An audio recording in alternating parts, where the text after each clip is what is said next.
So watch here. I mean, we don't see anything here. Now this, on a normal day, people are going to look at this and they're going to come to the conclusion that this is the horizon line. It's a physical separation between where the Earth ends and it curves over, and that's as far as we can see, period.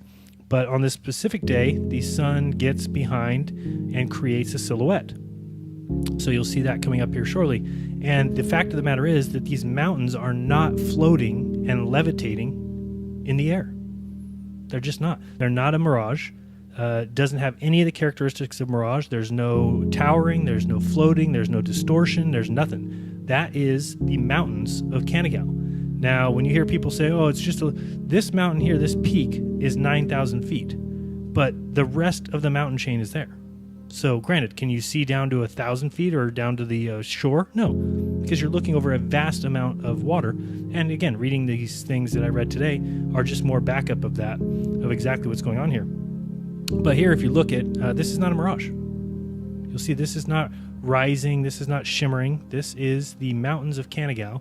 And if you put in the curve calculator here, an eye height of 1,000 feet at that church in Alash and a target distance of 175 miles, you get a hidden feet of 12,380. The mountain peak of Canigao is 9,400. So you're talking about 3,000 feet. These mountains should be, the very tip right here should be 3,000 feet below the curve. So what do you believe in that's floating these to the top? What is lifting mountains to the top? It's just not what they say. And so, for me, I'm not going to just take their words. Oh, this is okay. Yeah, it must be an astronomical thing. The sun's lifting thing. The sun doesn't lift mountains up. If these mountains are behind the curve, I wouldn't be able to see them. I cannot see through ocean water, and the sun is not a magic ball that lifts mountains up over water so I can see it. It's just not the way it works. So, and this is not a mirage.